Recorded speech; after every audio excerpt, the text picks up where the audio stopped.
Gloire à Jésus. Gloire à Jésus. Heureux de nous retrouver encore ce soir.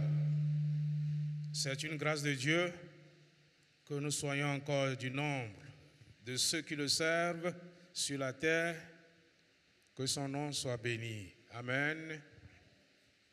Nous ne cesserons d'exprimer notre reconnaissance aux membres du conseil, avec à la tête le pasteur Kofi Albert, son épouse, notre maman Gobissé, pour l'occasion que nous avons de participer à Sion 2024 avec vous. Amen. Que Dieu vous bénisse. Merci. Nous sentons beaucoup de joie de prier avec vous, d'invoquer Dieu avec vous et de savoir que Dieu nous bénit. Dieu réserve encore de grandes choses pour son peuple. Alléluia. Je suis venu non seulement ce soir avec mon épouse qui m'a accompagné depuis mardi, mais aussi avec une maman, maman Koudou Antoinette. Elle va se tenir debout. Voilà.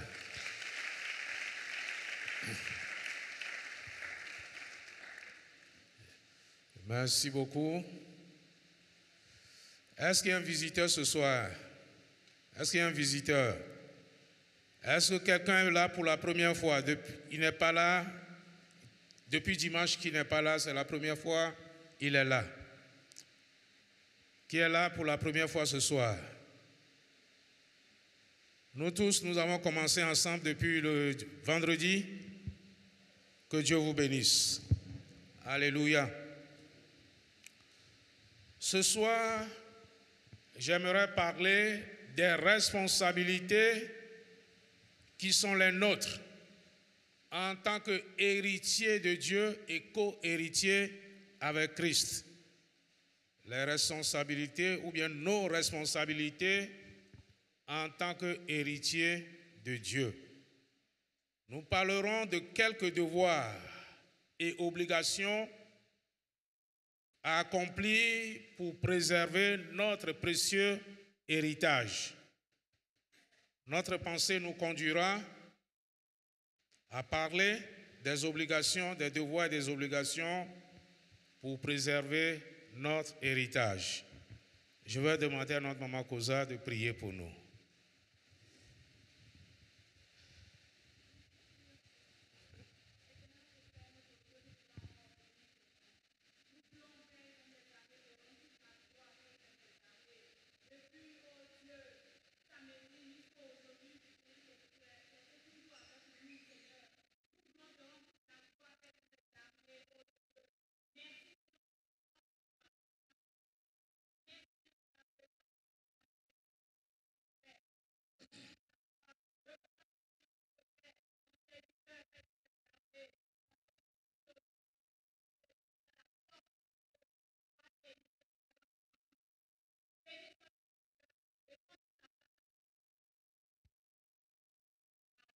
Amen.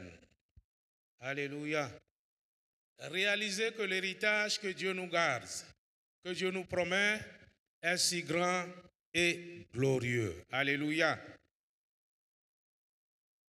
L'apôtre Paul nous décrit un peu un aspect de cet héritage dans 1 Corinthiens chapitre 2, le verset 9. 1 Corinthiens chapitre 2 et le verset 9, il écrit: ce sont des choses que l'œil n'a point vues, que l'oreille n'a point entendues et qui ne sont point montées au cœur de l'homme, des choses que Dieu a préparées pour ceux qui l'aiment. Est-ce que nous y avons saisi quelque chose? Il dit, c'est des choses que l'œil n'a point vues, que l'oreille n'a point entendues, des choses qui ne sont même pas montées dans le cœur de l'homme. Des choses que Dieu a préparées pour nous. Voyez quel grand privilège que nous soyons appelés héritiers de Dieu. Oui, un privilège, mais Dieu nous appelle, nous invite, les Écritures en particulier, nous invitent à une grande responsabilité devant Dieu. Les Écritures nous invitent à œuvrer, à travailler, à fournir le meilleur de nous-mêmes, voire à cultiver l'excellence pendant le temps de notre voyage sur la terre. L'héritage qui nous est promis, ce n'est pas les bras croisés, ce n'est pas en étant oisifs que nous allons les retrouver là-bas, mais Dieu nous donne de travailler ici-bas. Dieu nous donne d'œuvrer et d'œuvrer dans le meilleur. Dieu nous donne d'exceller ici-bas sur la terre pour glorifier son nom. Il s'agit donc de mettre en valeur les grâces que nous avons reçues. Il s'agit de valoriser les dons de Dieu que nous avons. Frères et sœurs, Dieu attend que le racheté que nous sommes, le racheté lui soit utile. Alléluia.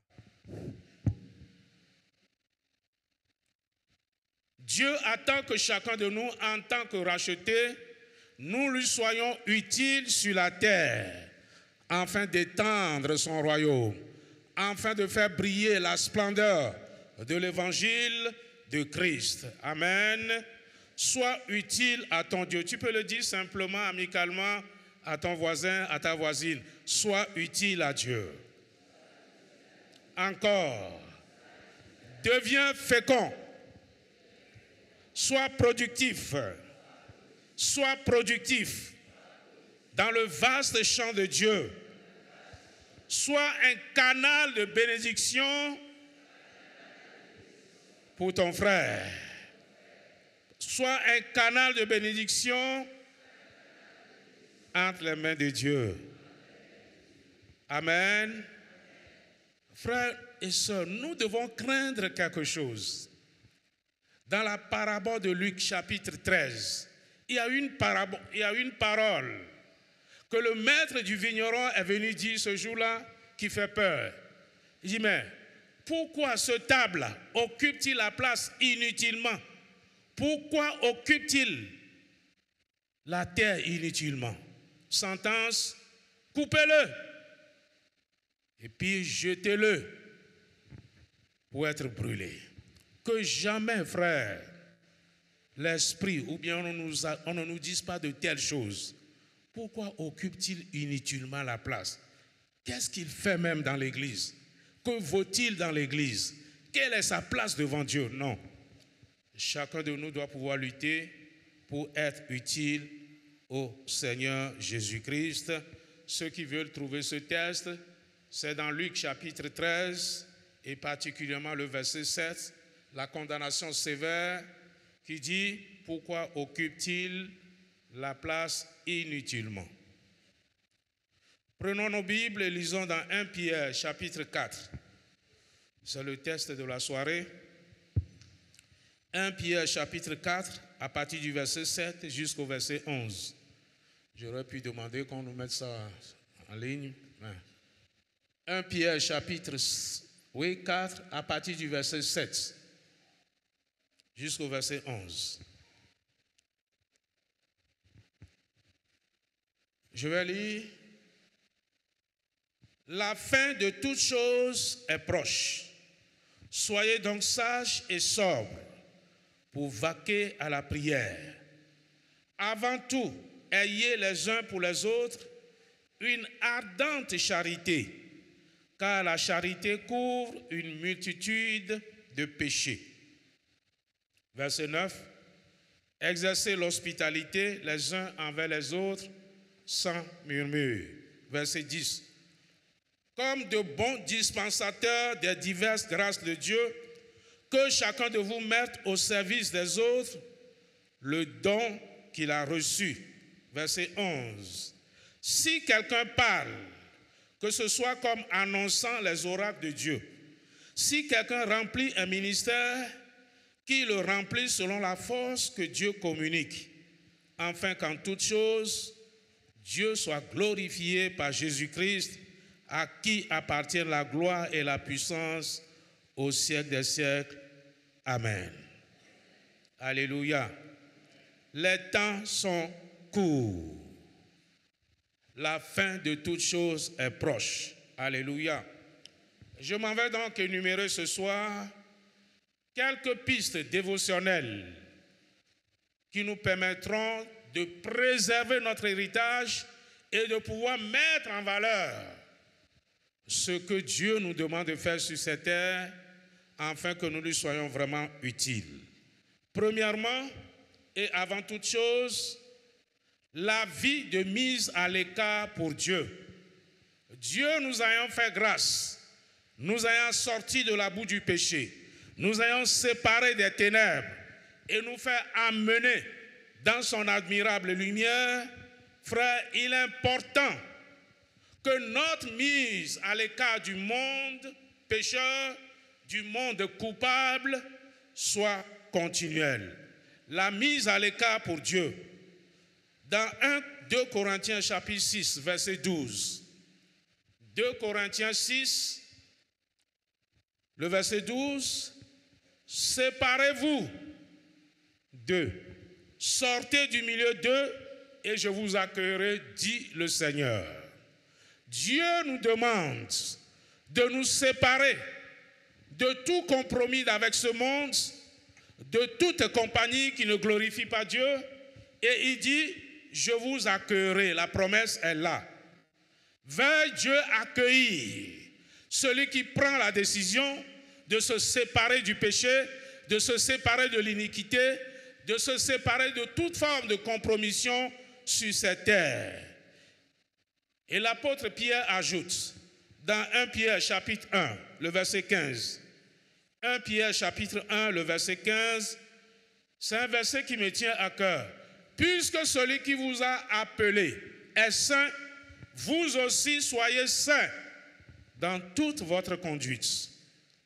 Celui qui vous a appelé est saint, vous aussi soyez saints dans toute votre conduite. Ah, c'est important, toute votre conduite. Nous devons souligner cela. Il nous a appelés à quoi? À sa ressemblance, à la ressemblance de son Fils. C'est la finalité. Porter l'image du Fils. Alors, notre part que nous avons à faire sur la terre, c'est de nous sanctifier. C'est de tout faire pour que sa sainteté soit vue en nous, dans nos paroles, dans nos actes, dans tout ce que nous accomplissons. Oui, Hébreux 12, 14, nous connaissons ce verset. Hébreux chapitre 12, verset 14. Recherchez la paix et la sanctification sans laquelle personne ne verra le Seigneur. Recherchez la paix, la sanctification sans laquelle personne ne verra le Seigneur. Qu'on ne se trompe pas, qu'on ne se leurre pas. Ce ne sont pas les œuvres qui nous conduiront dans la présence du Seigneur, mais la sainteté de vie, la crainte que nous avons du Dieu saint, du Dieu grand et redoutable. Alléluia. C'est très important. Nous devons avoir à cœur, chacun d'entre nous, que nous soyons pasteurs, que nous soyons membres du conseil, qui que nous soyons, nous devons alors savoir ce qui est arrivé à Aaron et Moïse. Ce qui leur est arrivé doit fortement nous interpeller, en tant surtout que leader dans l'Église. Moïse a souffert en Égypte. Moïse a souffert dans le désert. Lui et son frère Aaron ont supporté le poids de tout un peuple pendant 40 ans. Ils devaient conduire le peuple dans la terre promise. Ils y étaient presque arrivés. Mais Dieu a frappé de mort Moïse et Aaron d'abord. Aaron est mort et il fut enterré. Moïse était à la limite du pays de la promesse. Quand Dieu lui a dit, Moïse, monte sur cette montagne d'Abarim, monte sur le mont Nebo, regarde le pays que j'ai décidé de donner, j'ai juré de donner à la descendance d'Israël. Regarde du sud au nord, de l'est à l'ouest, regarde la beauté du pays. Moïse est monté sur le mont du Nebo, il a contemplé la beauté du pays de promesse, le pays de Canaan. Il a vu les vallées, les riches vallées verdoyantes. Il a vu les fleuves. Il a contemplé. Dieu dit, tel est le pays que j'ai décidé de donner à la descendance d'Abraham. Tes yeux l'ont vu, mais tu n'y entreras pas. Car toi et ton frère Aaron, vous ne m'avez pas sanctifié aux yeux du peuple d'Israël dans le désert. Quelle sentence dure, difficile. Ah, Moïse qui a tout supporté, les coups, les blessures, les cailloux, que dirais-je encore? Il était presque arrivé. Vous n'y entrerez point. Car toi et ton frère Aaron, vous ne m'avez pas sanctifié au milieu du peuple d'Israël. Ah, c'est terrible. Nous pouvons manquer de peu le ciel, chers frères et sœurs, pour un péché que tu caresses. Quelque chose que tu dis que ce n'est pas grave. Quelque chose que tu caches aux yeux des hommes. Cela n'est point caché à Dieu. Qu'est-ce que Moïse a fait? Nous le savons, nous tous. Moïse et Aaron étaient pressés par le peuple. Le peuple avait soif. Et le peuple voulait les lapider. Dieu dit comme autrefois, voici le rocher qui est au-devant de toi. Parle au rocher et vous donnera de l'eau. Et tu pourras abreuver le peuple. Moïse était tellement sous la pression. Moïse et Aaron étaient tellement sous la pression du peuple. De grâce. Quand vous voudrez quelque chose, c'est Dieu qui donne. Ce n'est pas le pasteur, ce ne sont pas les anciens. Calmez-vous et cherchez le temps de Dieu, le temps de répondre de Dieu. Cherchez le temps de répondre de Dieu. Moïse, dans sa colère, prit son bâton et frappa de 2 coups le rocher. De l'eau est sortie. Le peuple a bu, le peuple s'est abreuvé, le peuple s'est désaltéré, c'est vrai. Mais Dieu va dire à Moïse, ce n'est pas là ce que je t'ai dit de faire. J'ai dit de parler au rocher, mais tu as pris le bâton pour frapper le rocher. Ce n'est pas ce que j'ai dit. Cependant, Dieu, pour montrer qu'il est le seul qui conduisait Israël, qui pouvait l'amener jusqu'au bout, de l'eau est sortie pour satisfaire le besoin du peuple. Voilà le péché que Dieu reproche à Moïse. Toi et ton frère Aaron, vous ne m'avez pas sanctifié au milieu du peuple d'Israël. Tes yeux ont vu le pays, mais tu n'y entreras pas. Chers leaders, c'est à nous particulièrement, cela s'adresse.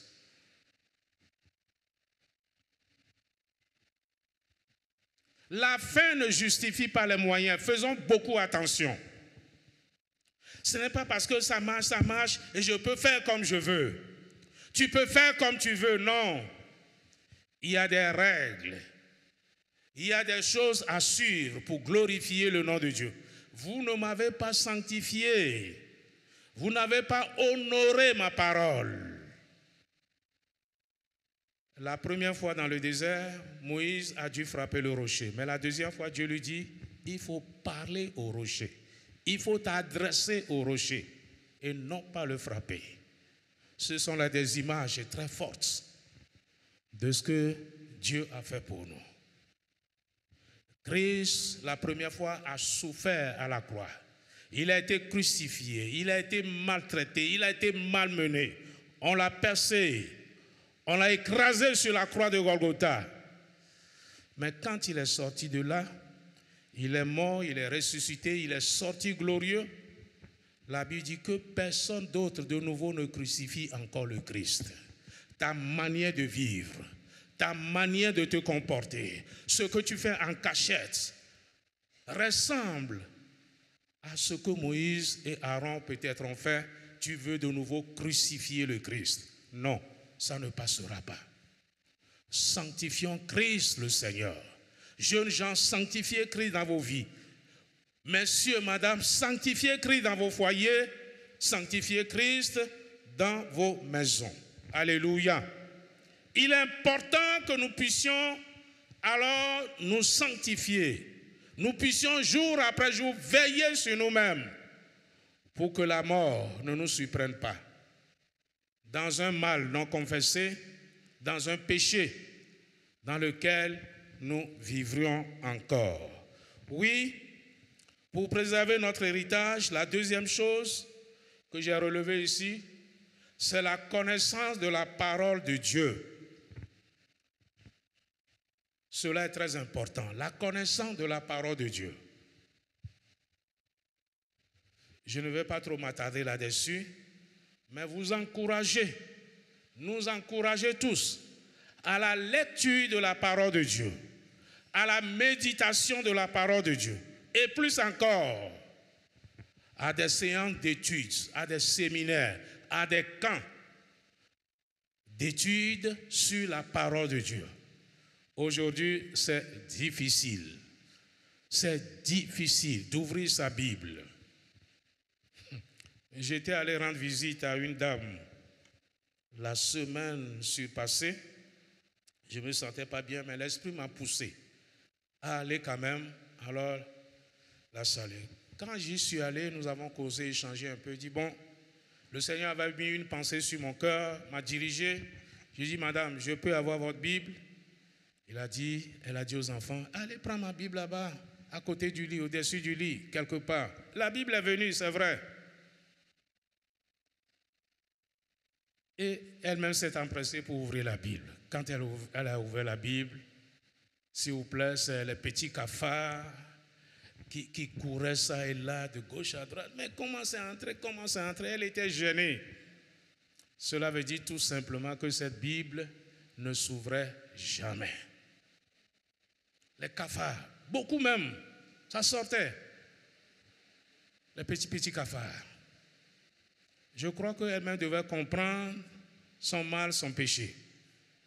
Aujourd'hui, beaucoup ont leur Bible, elles n'osent plus les ouvrir. Et pour la plupart, leur Bible, c'est ça. Le portatif, l'Android. Où est votre Bible? Pasteur, je l'ai, ça est dedans. Ça est dedans. À vrai dire, quand je lis la parole de Dieu sur la Bible, enfin, dans le portable, cela ne je ne suis pas aussi impressionné, je ne suis pas ainsi imprégné, comme si j'ouvrais ma Bible à moi pour méditer. Il y a un danger dans ceci, c'est électronique.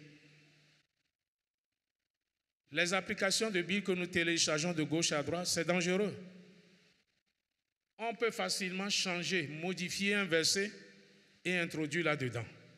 Et c'est ce que vous devez faire, vous devez considérer. On peut facilement, on dit télécharger la Bible, c'est gratuit. Mais attention, de temps en temps, comparez ce que vous lisez dans le portable, sur le numérique, avec la Bible imprimée. Jeunes gens, faites un effort. Frères et sœurs, faisons un effort et que notre Bible soit ouverte constamment. Notre Bible soit notre compagnon, soit notre compagne. Alléluia. Ouvrons la Bible, lisons-la, méditons-la. Parler de la méditation, même on n'a plus le temps. Les portables ont pris la place. On ne connaît plus les méditations en famille. On ne connaît plus les méditations à deux. Mes chères mamans, je m'adresse à vous. Vous avez la lourde responsabilité de réunir vos enfants autour de vous. Vos enfants les matins, les soirs, si possible. Et disons, lisons la Bible. Toi, tu lis tel verset. Toi, tu lis tel autre. Cela leur fera du bien. Il faut que la Bible soit lue et méditée. Lue en famille, lue personnellement et méditée. Et aimer à participer aux différents camps séminaires sur la parole de Dieu, sur les grands sujets doctrinaux, sur les enseignements qui sont organisés. Nous vous en supplions, ne voyez pas ça de trop. Nous sommes prêts à aller à des spectacles ça et là. Mais quand il s'agit de séminaire, droit d'inscription 5 000 francs, c'est trop. Droit d'inscription 3 000 francs, on trouve que c'est trop. Mais tu t'en vas recevoir un enseignement de valeur. Un enseignement qui restera éternel, qui te fera du bien, chers frères et sœurs. Aimons la parole de Dieu. Elle fait la force du croyant. Elle constitue un équipement fort pour nous contre les ruses du diable, contre les ruses de l'ennemi. Si vous ne connaissez pas la parole de Dieu, vous serez le jouet des forces du mal dans ce monde. Vous serez traîné par des courants de pensée qui vont alors vous faire dériver à l'enfer. Frères et sœurs, cherchez la parole de Dieu. Parents, aidez vos enfants à connaître la parole de Dieu, à lire la Bible. Ce qui m'étonne, j'espère que ce n'est pas ici, nos enfants qui sont grands, qui savent lire, qui vont à l'école, parfois quand tu leur demandes où est ta Bible, papa, je n'ai pas de Bible. Pasteur, je n'ai pas de Bible. Comment? Tu es juste en troisième, en seconde, première. Ou bien les enfants qui savent lire, arriver en sixième, cinquième, on n'a pas de Bible. Chaque année, parents, vous renouvelez le stock des livres. Vous renouvelez le stock des livres. 6 000, 8 000, 10 000, 12 000, un livre. Et la Bible que vous pouvez payer, ne serait-ce que pour 3 000, 4 000, une fois pour toutes, on ne peut pas l'offrir à l'enfant. Si ton enfant n'a pas de Bible jusqu'à ce jour, je vous en prie, ce que vous pouvez faire, notez la date d'anniversaire de votre enfant et offrez-lui en cadeau une Bible. Alléluia.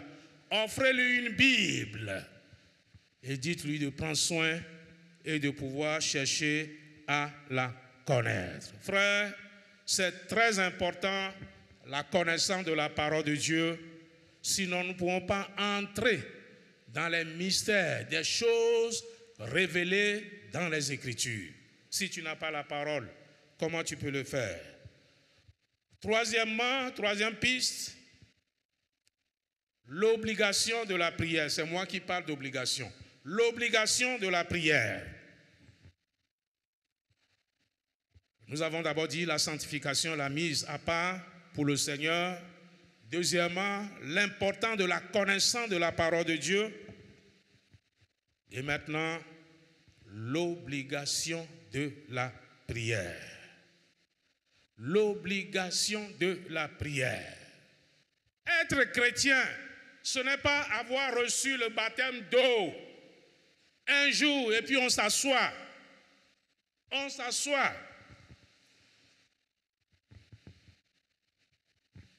Dans les années, les décennies précédentes, ce qui faisait la joie, la force et la compétition dans l'église, c'est la prière. On trouvait des frères et des sœurs qui s'organisent 2, 2, 3, 3. Tu demandes à un frère, ben je ne te vois pas, non, je suis sur la montagne. Je suis sur la montagne. Je suis sur la montagne. Mais cette expression a presque disparu. Peut-être au groupe musical, vous montez sur la montagne. Alléluia. Alléluia. Ça peut aller, ma fille? Je suis sur la montagne. Nous sommes sur la montagne. Est-ce que les gens ont aujourd'hui le temps encore de gravir la montagne de prière, de gravir alors une colline pour se mettre à l'écart?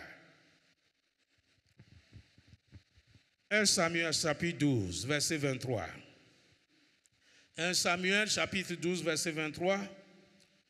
Le prophète Samuel pouvait dire au peuple, « Loin de moi de pécher contre l'Éternel en cessant de prier pour vous. » Loin de moi de pécher contre l'Éternel en cessant de prier pour vous. Le manque de prière dans une vie, considérez que c'est un péché devant Dieu. Le manque de prière chez toi est grave. Le manque de prière dans lequel tu vis et sans te soucier, c'est grave devant Dieu. C'est comme la relation est coupée, le fil est coupé, plus de connexion entre toi et le Père. Mais Samuel dit non, je ne me laisserai pas dominer par un tel péché. C'est dommage qu'aujourd'hui, beaucoup de choses ont pris la place dans la vie des croyants au détriment de la prière. Beaucoup de choses ont pris la place. Vous savez, quand la Bible dit les derniers temps seront difficiles, l'apôtre Paul a dit, dans les derniers moments, les temps seront de plus en plus difficiles. Parce que l'ennemi va encombrer la liberté des enfants de Dieu. L'ennemi va faire beaucoup de choses pour nous empêcher de nous approcher plus de Dieu. Est-ce que vous savez que le temps que vous passez sur votre téléphone, Google comptabilise là. Beaucoup ne savent pas ça, c'est dans le portable. À la fin du journée, si tu touches là, on peut te dire tu as passé aujourd'hui 5 heures, 3 heures, 6 heures, 8 heures. Ceux qui passent 5 heures, 6 heures sur le portable, il y a combien de temps qui sont consacrés à Dieu? Il y a combien de temps qui sont consacrés à la prière, à la lecture de la parole de Dieu? C'est pas ça. La télévision est là. Dans les décennies passées, pour voir un film, il faut aller au cinéma.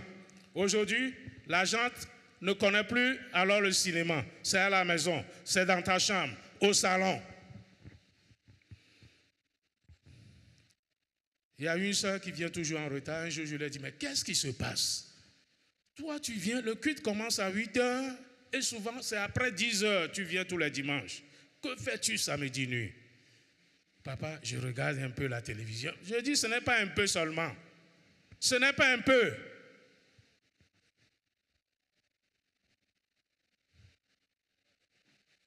Jusqu'à quand seras-tu maître de toi-même? Jusqu'à quand pourras-tu réagir face aux choses qui te font la guerre spirituelle? Jusqu'à quand? Non, chers frères et sœurs, le Seigneur a ordonné prier sans cesse. Prier sans cesse. 1 Thessaloniciens chapitre 4 et le verset 17.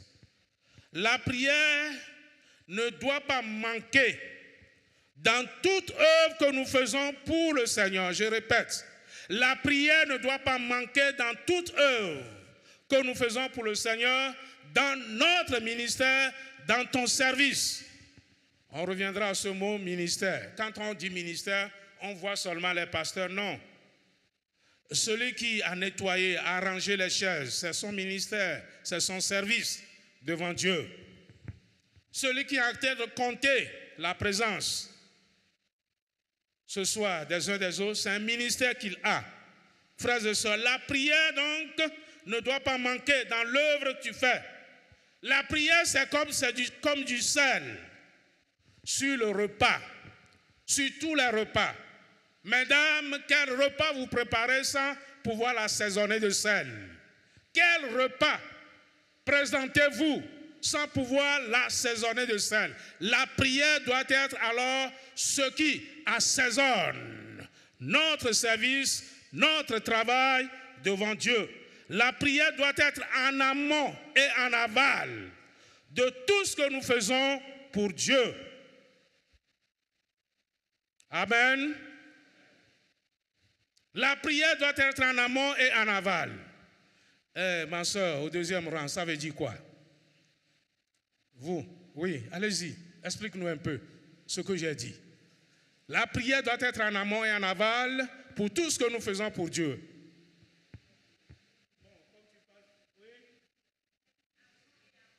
Avant et après. Pendant. Avant, pendant et après. On doit toujours rester devant le Seigneur pour notre œuvre que nous sommes en train de faire. Alléluia. Cela est important. La prière enrichit la vie spirituelle. La prière enrichit la vie spirituelle et la rend féconde, et la rend productive, et la rend épanouie. Alléluia. Le chrétien qui ne prie pas, l'Esprit de Dieu ne travaille pas en lui. L'Esprit de Dieu ne travaille pas dans son cœur. Il est en proie aux idéaux de ce monde, aux idéaux de la chair. Il est en proie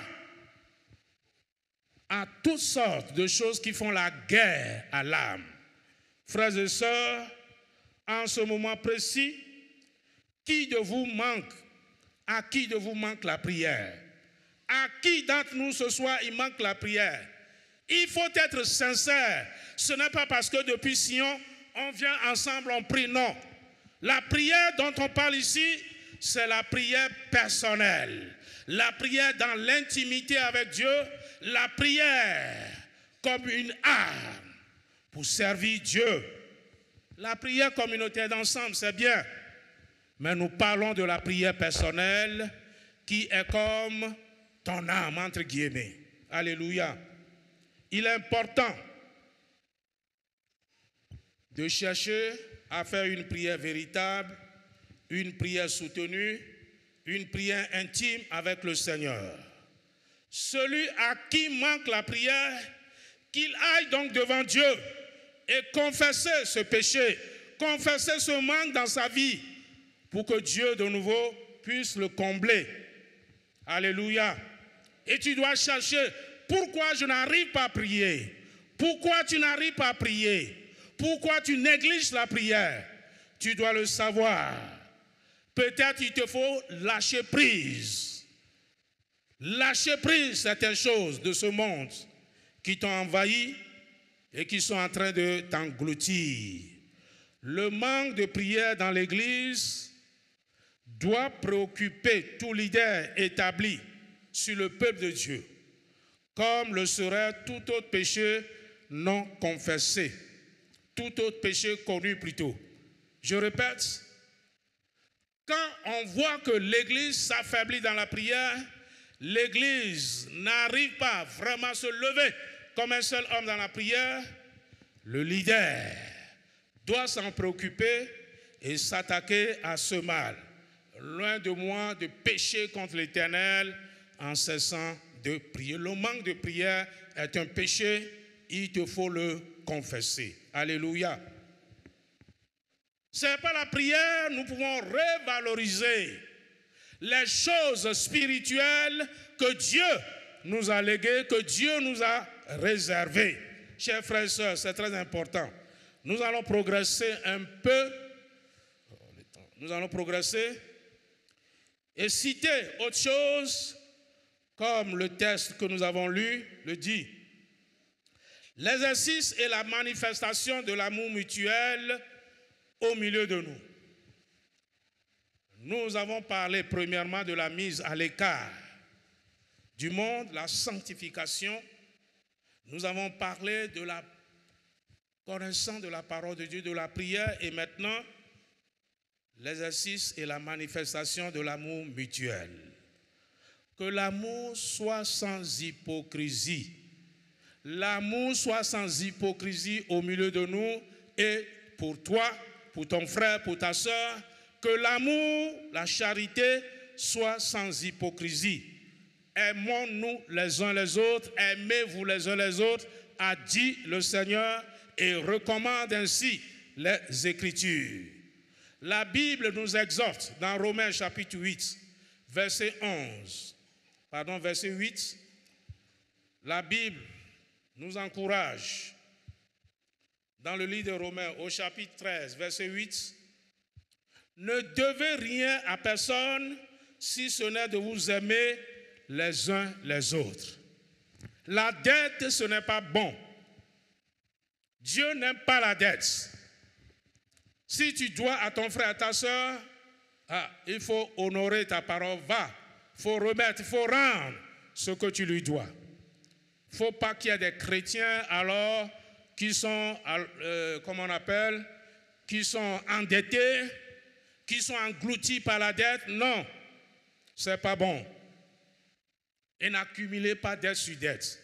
Mais ici, il ne devait rien quoi que ce soit à personne, si ce n'est de vous aimer l'un l'autre, les uns les autres.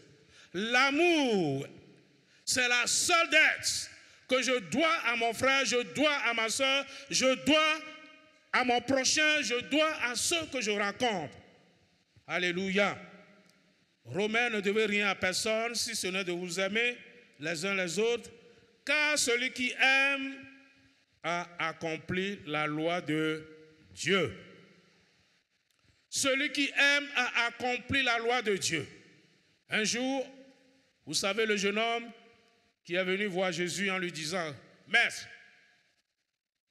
que faudra-t-il que je fasse pour être sauvé ?»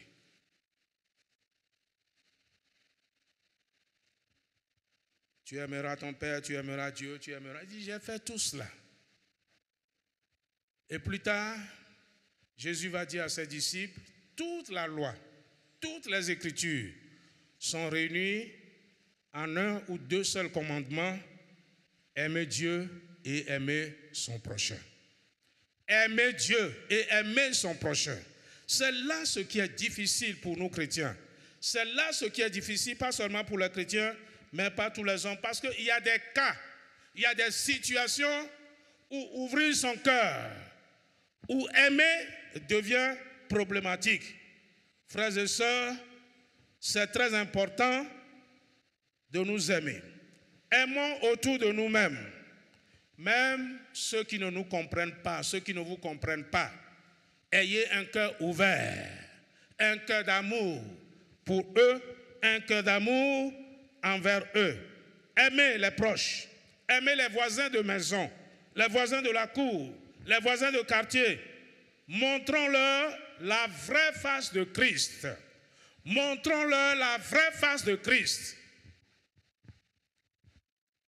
Quelqu'un, un auteur anglais a dit ceci, c'est un philosophe, il dit, je n'ai pas besoin de ta religion.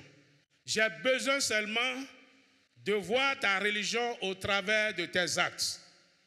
Je ne veux pas que tu me parles de ta religion, mais j'ai besoin de voir ta religion au travers de tes actes. C'est très profond.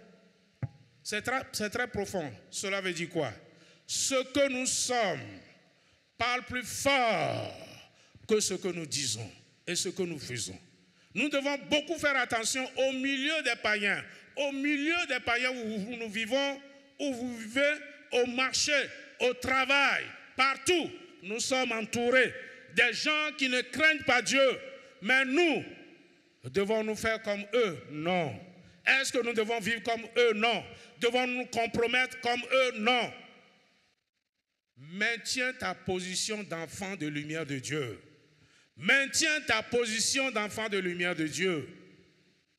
Quand tu arrives dans quelque part, les gens doivent savoir que la lumière arrive. La lumière arrive. Il doit pouvoir se discipliner. Dieu m'a fait la grâce d'avoir été enseignant. Quand pendant la récréation, il faut aller en salle de professeur, quand j'arrive, il arrive et on n'a qu'à se taire. Ça dit, il parle des insanités, il parle de n'importe quoi. Mais quand ils me voient arriver, ils changent de langage. Ils savent que ma présence déjà les condamne. Ma présence déjà dénonce les choses ignobles dont elles sont en train de parler. Ils sont là à parler simplement de comment ils ont vécu les nuits passées, les jours passés avec les filles, avec les élèves. Mais ça fait mal. Ils sont appelés à éduquer les enfants. Ils sont appelés à éduquer les jeunes filles. Et ce sont eux les premiers à les corrompre, à faire d'elles leurs copines, leurs maîtresses, alors qu'ils ont leur femme à la maison. Quelle honte! Quelle honte pour le corps enseignant qui ne connaît pas le Seigneur. Si tu es enseignant, permets que tes élèves le sachent. Si tu es enseignant, permets que tes collègues le sachent. Oui, c'est très important. Frère, ce que nous sommes doit pouvoir parler déjà aux gens qui nous entourent, aux gens que nous rencontrons. Que Dieu nous aide Amen. Donc, je disais, cet amour doit nous amener à pardonner. À pardonner. Tu es devenu chrétien sur la base du pardon des péchés. Mais il y a des croyants dont le corps est dur. Pardonne pas. Pardonne pas. Pardonne à ton frère ce qu'il t'a fait. Pardonne à ta soeur ce qu'il t'a fait. Pardonne le païen qui t'a offensé. Le collègue au travail qui chaque fois t'en veut, qui te cherche par l'âme. Reste amical avec eux. Il faut passer l'éponge sur les choses qu'il dit de désagréable envers toi. Il faut pardonner. Le chrétien qui vit dans l'amour de Dieu, qui vit l'amour de Dieu, doit pouvoir pardonner en tout temps et partout. Alléluia. Tu dois pardonner en tout temps et partout. Sinon ta prière, sinon tes invocations du nom de Dieu n'iront nulle part. Cherche à pardonner ce soir. Celui qui t'a offensé, celui que tu as offensé, aie le courage de présenter ton pardon à celui-là. Nous sommes pressés par le temps. Je vais devoir aller un peu vite. Frères, nous devons aussi, un autre point, chercher à revaloriser nos talents, nos dons et nos ministères. Nos dons et nos ministères. Très, très, très, très important. Valorise les grâces, les dons que tu possèdes. L'apôtre Paul dit à Timothée, dans 2 Timothée 1, le verset 6, 2 Timothée 1, verset 6, il dit, je te demande de raviver la flamme du don que Dieu a allumé en toi. Je lis dans la version Parole vivante. Je te demande de raviver la flamme que Dieu a allumée en toi. N'oublie pas d'entretenir le don qu'il t'a fait dans sa grâce lorsque je t'ai imposé les mains. Tu en es dépositaire à présent. Il est important, frère. Nous avons des dons, nous avons des grâces, nous avons des ministères que Dieu nous a confiés. Et c'est là que beaucoup oublient leur rôle, leur responsabilité dans l'Église. Frère, tu es né avec une grâce, tu es né avec un talent, tu es né avec quelque chose qui est inné en toi. Tu grandis avec ce que Dieu a mis en toi. Cette chose-là, étant devenu héritier de Dieu, étant devenu chrétien, cherche à valoriser cela, à la mettre en valeur pour la gloire de Dieu, pour l'avancement de l'œuvre du Seigneur. Alléluia. Y a-t-il quelqu'un qui soit imbécile ici, entre guillemets, pardonnez-moi le mot, qui soit totalement, je ne sais quoi, non. Chacun a reçu quelque chose d'excellent en lui en naissant. Certains ont l'art de discerner, de voir rapidement quand les choses sont en désordre. Certains ont l'art oratoire, ils savent bien parler. Tu fais quoi avec ça? C'est pour faire papatoya seulement? Non. Certains ont l'art de bien parler. Est-ce que tu prends ce don pour parler de Jésus-Christ, pour parler de Dieu? Il y a certains qui ont l'art de convaincre. Dieu leur fait ce don, cette grâce. C'est des choses que nous devons cultiver. Et c'est toi-même en grandissant, tu dois savoir que Dieu m'a fait grâce de tel don. Dieu m'a fait grâce de tel service. Dieu a mis en moi une telle capacité. Certains ont l'art d'aborder facilement les gens. Si tu as cette aptitude-là, il faut gagner des âmes pour le Seigneur. Il faut gagner des âmes pour Dieu. Il faut enlever les gens de là où ils sont enchaînés dans les ténèbres. Frères et sœurs, qu'est-ce que tu as reçu? Qu'est-ce que tu as en toi? Et au-delà de cela, Quand nous sommes devenus chrétiens, héritiers de Dieu, Dieu nous a donné des dons par le Saint-Esprit, et vous le savez. Quand on parle des dons, des talents, des dons, les gens pensent que moi, je ne prophétise pas. Moi, je ne parle pas en langue. Moi, je n'arrive pas à prier pour les gens. Je n'ai pas reçu des dons de guérison. C'est fini. Ce ne sont pas seulement les dons-là. Il y a toute une multitude et beaucoup d'autres. Quand nous lisons les dons spirituels dans 1 Corinthiens 12, il nous faut nous référer à Romains chapitre 12. Il nous faut nous référer à l'apôtre Pierre qui parle dans ces différents endroits d'autres dons. Les dons services comme le serviteur à frère Kuhn pouvait alors traduire. Les dons pour le service. Il y a des dons divers. Il y a des dons divers dans l'Église qui sont enfouis en vous. La peur, la honte empêchent les gens de sortir d'eux-mêmes et de proclamer ce que Dieu leur a donné. Ce soir, qu'il n'en soit pas ainsi. Alléluia. Nous n'aurons pas le temps de prier sans doute, mais demain, nous allons revenir cela afin que tu saches que toi, madame, Dieu t'a conféré un don précieux. Dieu t'a donné quelque chose sur laquelle tu es assise, sur laquelle tu ne veux pas laisser éclore. La honte, c'est quoi?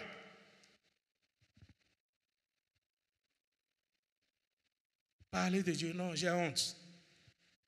Va vers tes frères, parle-lui de la part du Seigneur, j'ai honte. Élève la voix pour prier, j'ai honte. Toutes choses, j'ai honte. Non, frère, il faut dépasser ça. Cette limite-là, il faut la dépasser. Cette limite-là, il faut la dépasser. Tout ce qui te fait blocage et t'empêche d'exprimer les dons de Dieu, frère, va de l'avant. Brise ces frontières, va de l'avant et proclame la gloire de Dieu. Dis dans l'église, Dieu m'a dit. Et effectivement, quand tu dis Dieu m'a dit, ceux qui sont autour de toi, ils seront convaincus si ça vient du Seigneur. Frère, il est important de développer le don du Saint-Esprit. Je t'exhorte à ranimer la flamme du don de Dieu que tu as reçu par l'imposition de mes mains. Amen. C'est pourquoi, chaque fois que je vais quelque part, je vous aime beaucoup les chantres. Parce que votre travail là, vraiment, ça demande du temps. Et si vous négligez la prière, vous négligez le Saint-Esprit, vous allez faire un travail servile. Vous allez faire un travail servile. Quand j'arrive, je regarde les chants pendant les moments de prière. Vous n'avez pas seulement le rôle de chanter, non, mais de prier avant toute chose. De chercher la face de Dieu, de chercher le Saint-Esprit. Quand vous prenez le micro et que vous chantez sous l'inspiration de Dieu, sous l'inspiration du Saint-Esprit, mais regardez la salle, l'Esprit doit être en mouvement dans la salle par toi, parce que l'onction descend sur toi et se répand dans la salle. Quand le chant est sanctifié, entre guillemets, la voix est sanctifiée, le canal que tu es sanctifié, le Seigneur fait des merveilles. Alléluia. Chacun de nous a reçu un don, dit l'apôtre Pierre. Puisque chacun de nous a reçu un don particulier, il dit, mettez-le au service de tous. Mettez-le au service de tous. Chacun de nous a reçu un don quelque part. Il n'y a pas quelqu'un. Il y en a qui sont qualifiés pour encadrer les enfants. Il y en a qui sont qualifiés pour encadrer les enfants. Dieu leur donne des aptitudes de telle sorte que, en tout cas, les enfants sont bien suivis, sont bien encadrés. Pour toi, ce n'est pas cela. Pour toi, c'est autre chose. Cherche à connaître dans quel domaine le Seigneur t'a qualifié. Le Seigneur veut que tu évolues. Le Seigneur veut que tu tiennes le flambeau de l'Évangile. Cela est très important. Frères et sœurs, faisons un effort et respectons le Saint-Esprit qui nous confère les dons spirituels. Amen.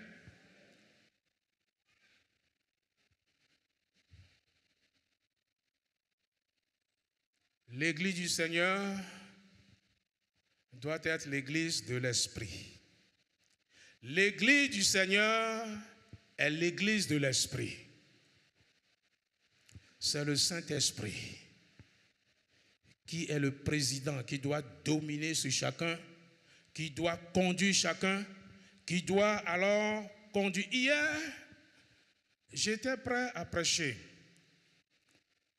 C'est différent de ce message. J'ai demandé au pasteur, il faut descendre dans le micro à madame là-bas pour prier. Le pasteur, ceux qui étaient devant, vous l'avez vu, il est descendu avec le micro. Pendant qu'il descendait, il y avait le parler en langue. Bon, on était obligé d'attendre, d'écouter. Ça a été long, mais nous avons été patients. Et ce que moi j'ai reçu comme interprétation, je dis, je ne vais pas dévancer quelqu'un. Je dis, je ne vais pas dévancer quelqu'un. Et ma prière était, Seigneur, si ce qui est dit, si ce n'est pas ce que j'ai reçu, si c'est différent que quelqu'un d'autre, alors puisse en donner l'interprétation. Nous étions là, nous étions là, nous étions là, pendant plus d'une minute. Plus d'une minute. L'interprétation ne venait pas. J'ai conclu alors que le Seigneur voulait qu'on continue à prier, qu'on continue à mettre le peuple dans la prière. Le Seigneur m'a convaincu, et je l'ai dit, que je ressens, j'ai reçu la conviction qu'il faut continuer de prier le Seigneur. Alléluia. Alléluia. Frères, connaissez les dons que Dieu dispose dans sa parole et dans vos prières. Cherchez, recherchez dans vos moments de jeûne et prière. Recherchez les dons. Moi aussi, Seigneur, manifeste un don dans ma vie pour le service de l'Église, pour le bien de l'Église. Et Dieu le fera. Amen. Nous avons à considérer le Saint-Esprit et avoir des attitudes positives. C'est pourquoi la Bible dit, dans Éphésiens chapitre 4, verset 30, « N'attristez pas le Saint-Esprit de Dieu. » C'est le Saint-Esprit qui est le dépositaire des dons. La Bible dit, « N'attristez pas le Saint-Esprit de Dieu par lequel vous avez été scellés, cachetés pour le jour de la rédemption. » Éphésiens chapitre 4 et le verset 30. N'attristez pas le Saint-Esprit de Dieu.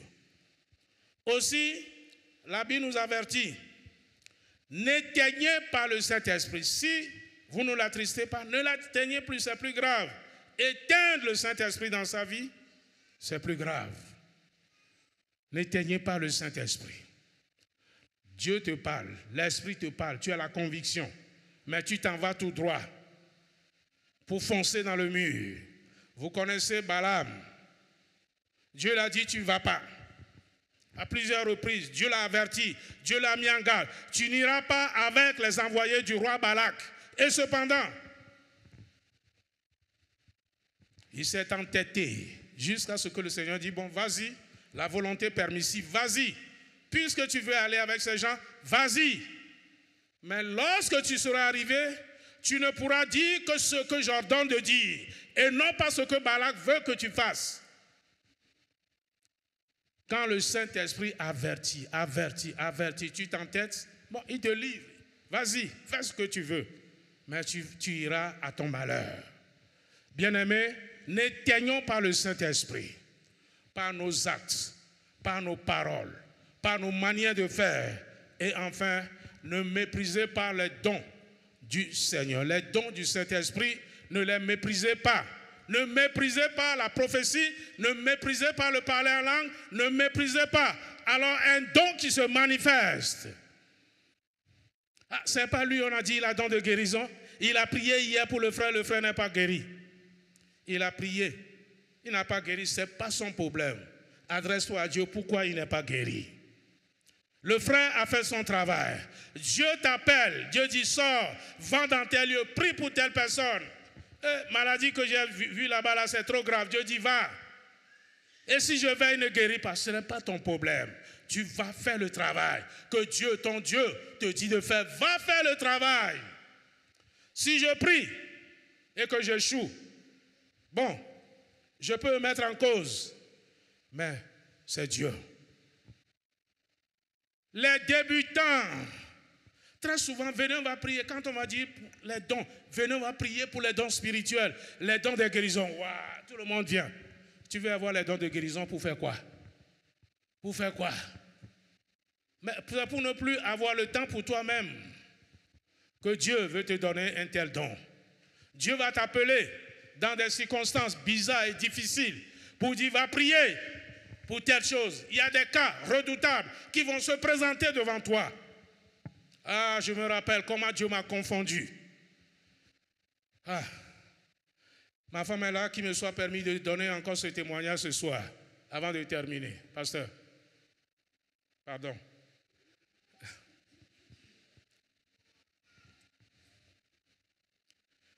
J'aimais les choses spirituelles, les choses miraculeuses, les choses du Saint-Esprit depuis ma tendre enfance, ma tendre jeunesse. Et quand je me suis converti, cela s'est accentué. Et les dons, j'avais vraiment alors faim et soif des dons spirituels. Et comme nous étions jeunes à l'époque, c'est les dons de révélation, les dons de guérison que nous affolons.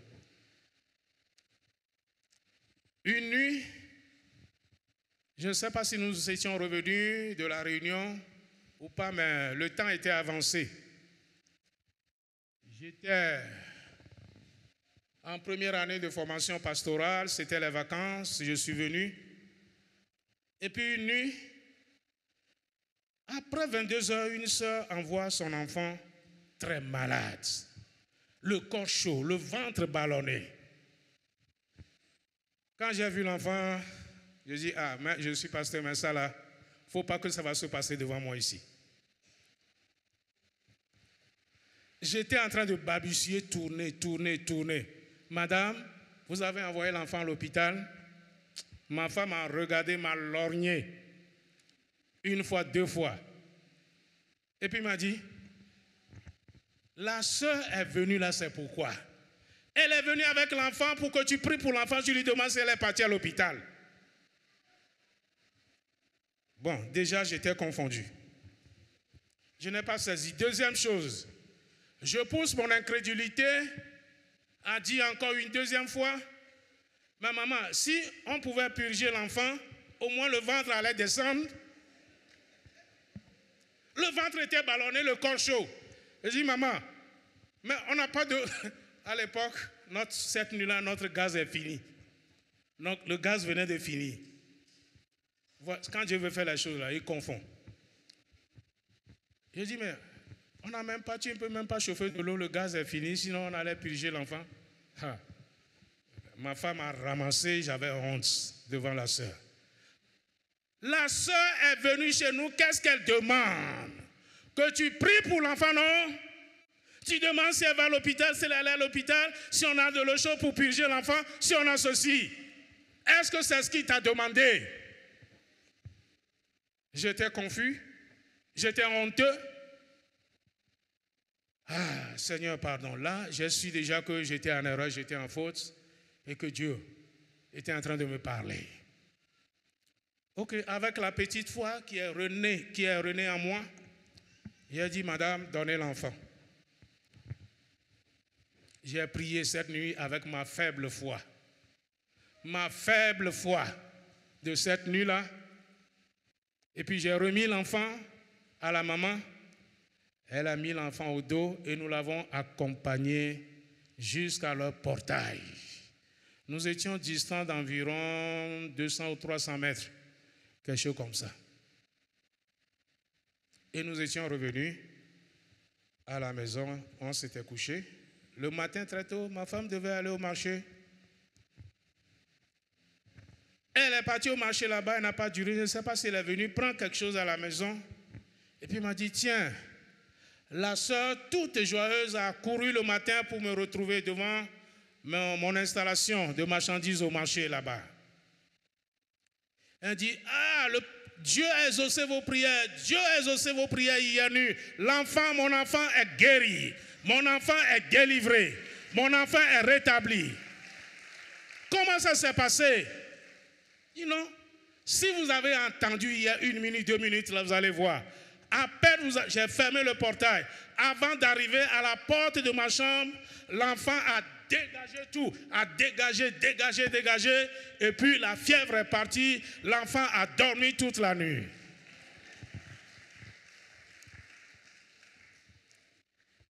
Seigneur, avec prière que j'ai fait hier là, tu t'es glorifié, que ton nom soit béni. Je ne savais pas que Dieu était en train de répondre à mes cris de prière. Je veux des dons de guérison.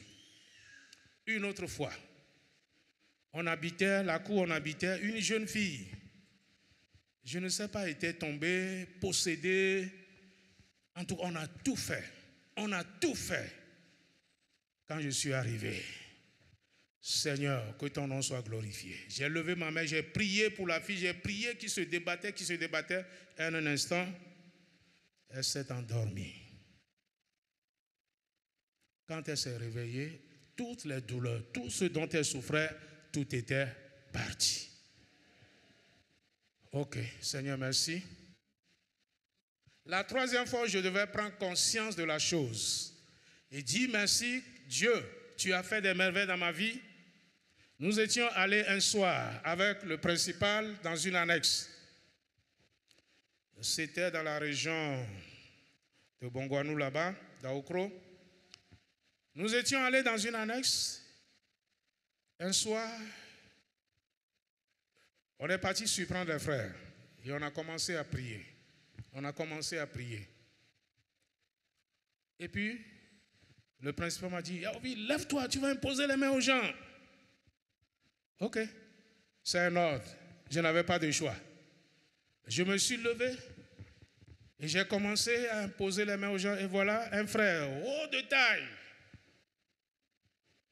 grand de taille, costaud, qui a commencé à boiter.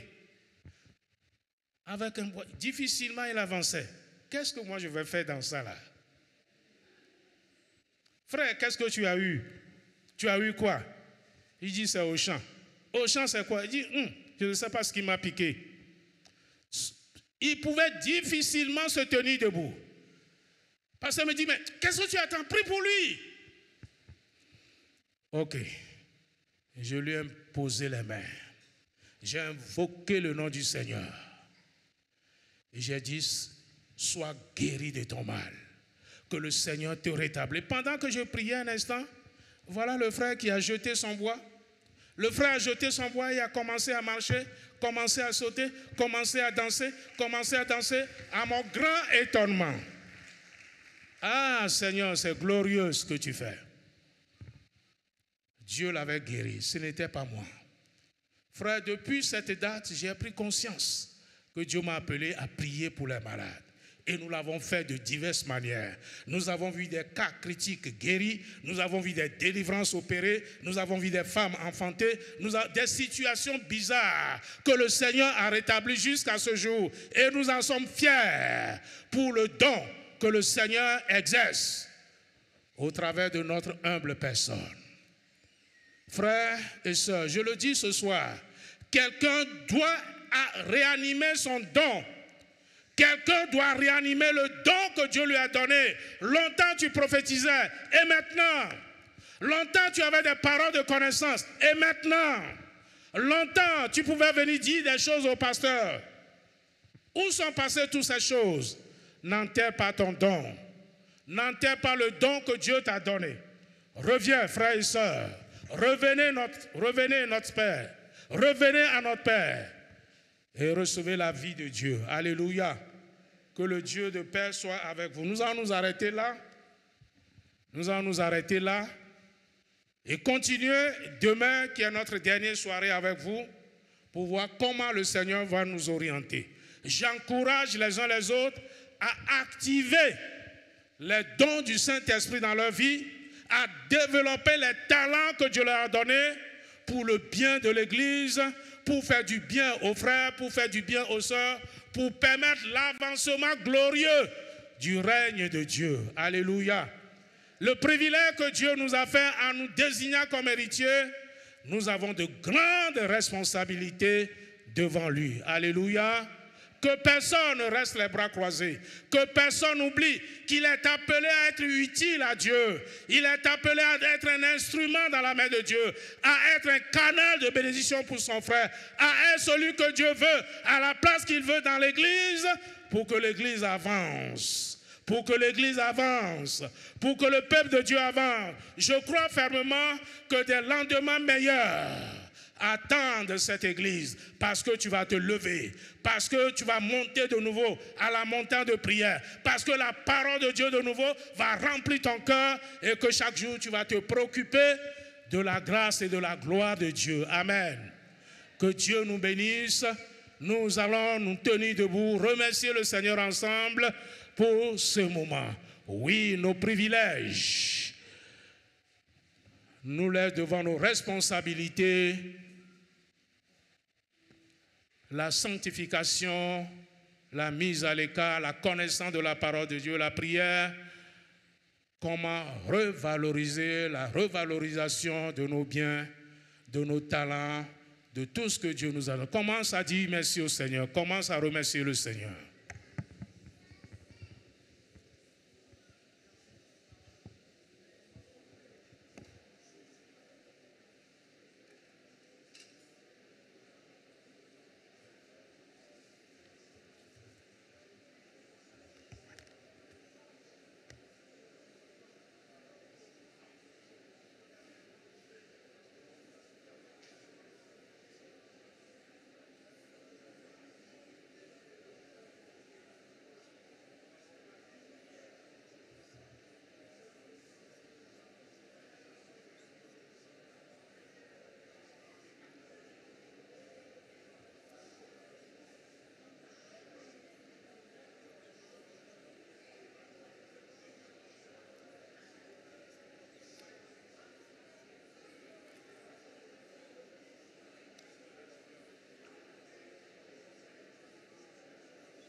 Oh, alléluia, alléluia, notre Seigneur.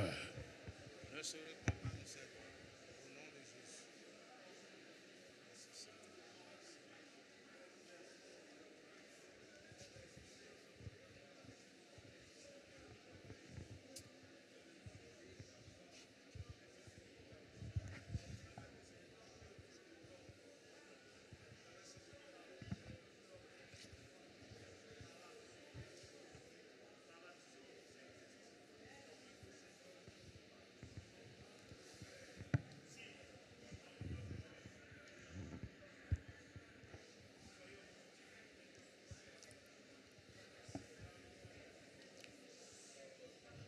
Oui, remerciez le Seigneur.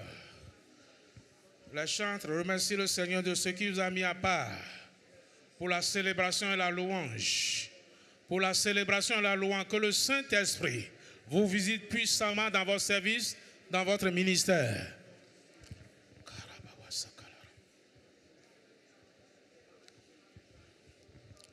Alléluia. Écoutez, le temps s'en va.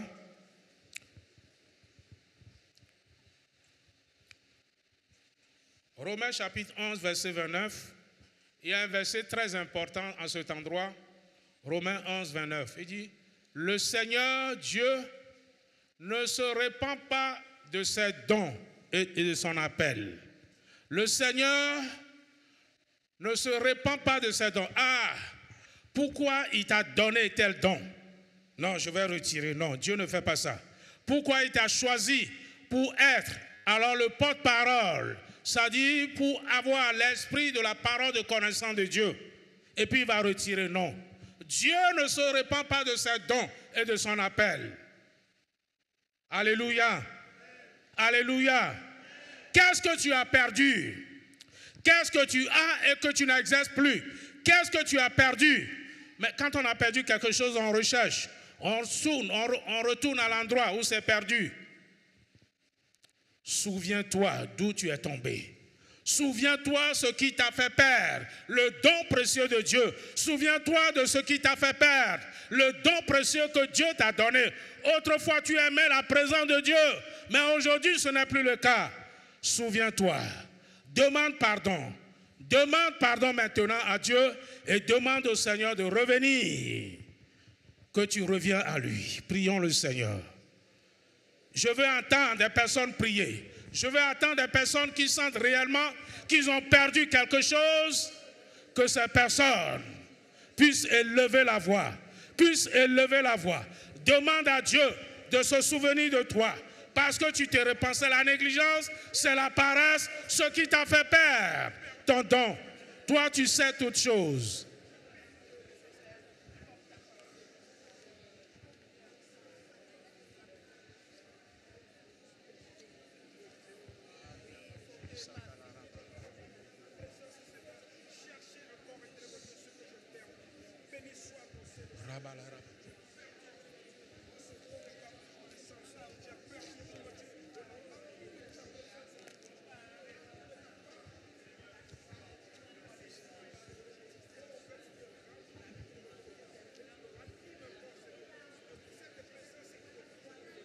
Frère, qu'est-ce que tu as perdu? Ma soeur, qu'est-ce que tu as perdu? Dieu veut te le redonner. Dieu veut te redonner le don de parler en langue, l'interprétation de parler en langue. Dieu veut te donner le don de libéralité. Dieu veut te redonner le don d'aimer ses serviteurs, de choisir. Alléluia. Merci Seigneur. Gloire à ton nom, Jésus.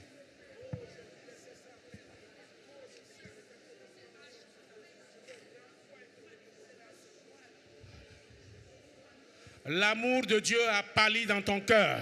L'amour de Dieu a tiédi en toi. L'amour de Dieu a tiédi en toi. C'est la chose du monde. Oh, demande pardon. Demande pardon et reviens à ton Seigneur. Reviens à ton Dieu. Reviens dans la présence bénie des saints, des élus de Dieu.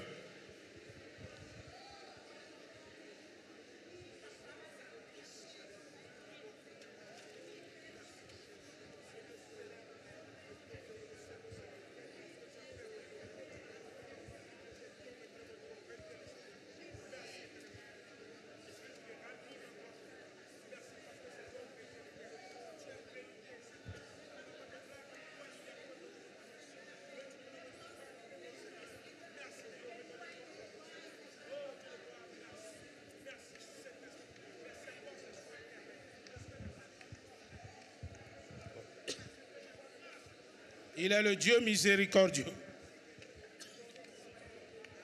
Il est le Dieu de gloire.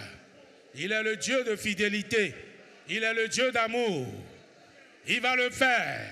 Tu pries, il t'entend. Tu cries, il t'entend. Tu demandes pardon. Il t'écoute. Il t'écoute. Il t'écoute. Et tu seras rempli de sa présence. Tu seras rempli de son amour. Oui, prie le Seigneur qui te donne ce que l'ennemi a volé dans ta vie.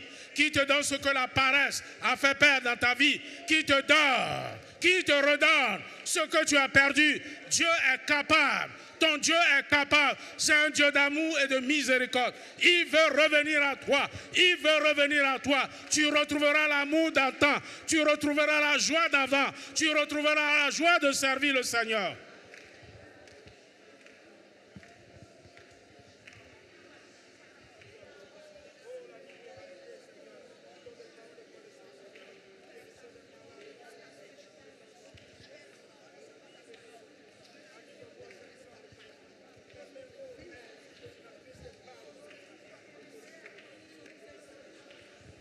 Tu ne peux plus te mettre à l'écart pour Dieu. Demande pardon. Ta compagnie maintenant, c'est les païens. C'est les camarades païens. C'est les camarades païens. C'est les camarades païens. Retire-toi. Sors du milieu d'eux. Sors du milieu d'eux. Et mets-toi à part pour le Seigneur. Sainteté à l'Éternel. Sainteté à notre Dieu.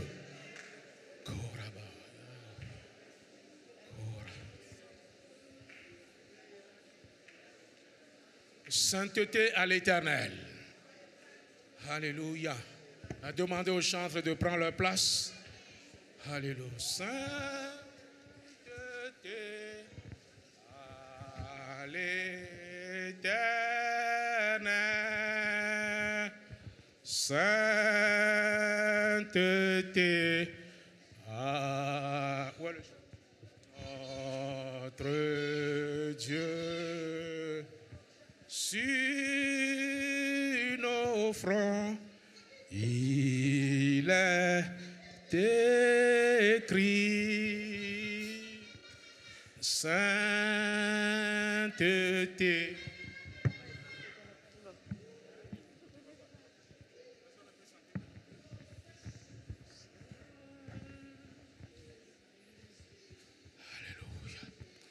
Sainteté à l'Éternel. Gloire à Jésus.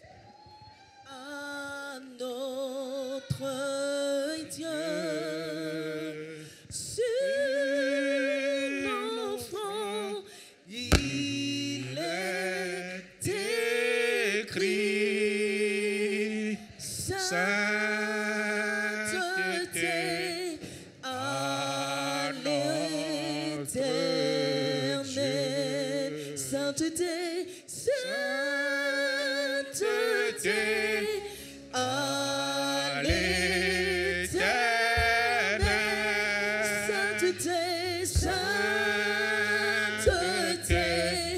à notre Dieu. Sur nos fronts, sur nos fronts, il est écrit sainteté.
Chante avec moi, saint, saint, saint,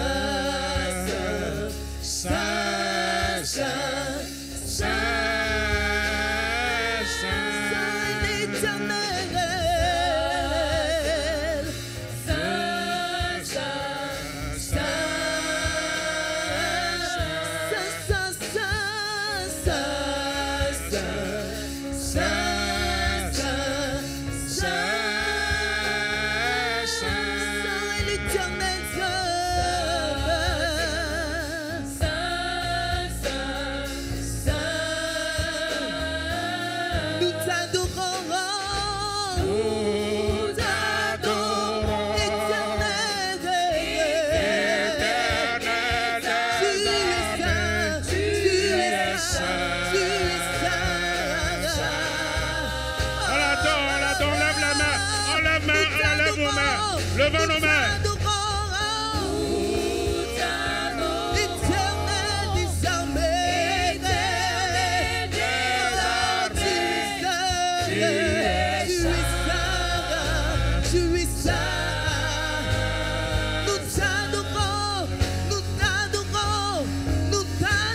qu'il y a quelqu'un qui l'adore maintenant.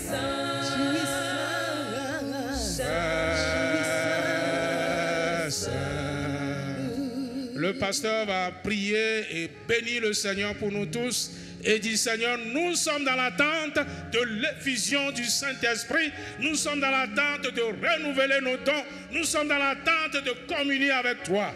Tu vas prier pour le Seigneur. Seigneur, nous bénissons ton nom ce soir encore, toi qui nous donnes de se rapprocher de toi davantage. Seigneur, tu connais le cœur de chacun et de chacune. Et tu as voulu que ces cœurs s'expriment. On écoute la prière. Merci Jésus. Que ton nom soit glorifié. Tu as dit dans ta parole que ce que tu veux de nous, c'est notre vie de sanctification. Seigneur, c'est cette vie qui nous amène à être en accord avec toi. C'est cette vie qui nous amène à devenir même enfants de Dieu. C'est cette vie éternelle des armées qui nous amène à être tes héritiers. Parce que tu es celui-là qui est infiniment saint.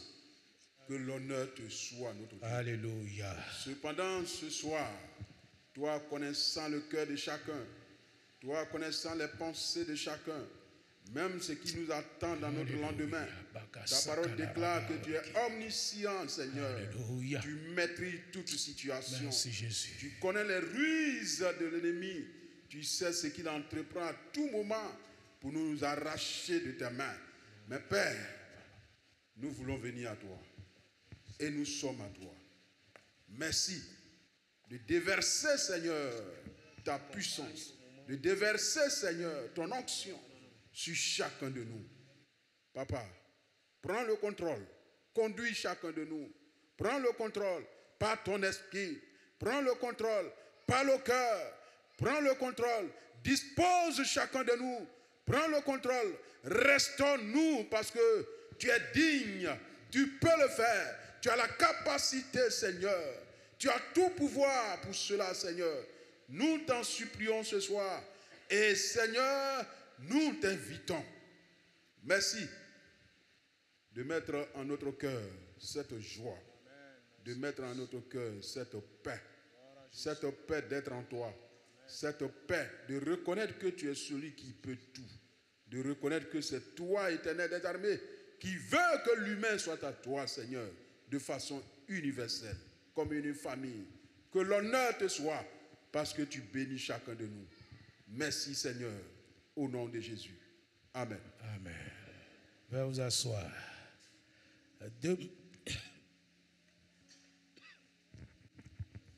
Demain, c'est un autre jour que le Seigneur va nous donner. Nous croyons bien. On m'a fait dire que l'Église est dans le jeûne. Et je voudrais encourager alors tout le monde à observer un moment de jeûne jusqu'à demain soir au minimum pour que nous puissions ensemble, dans le Seigneur, le supplier demain dans la soirée. Selon le programme,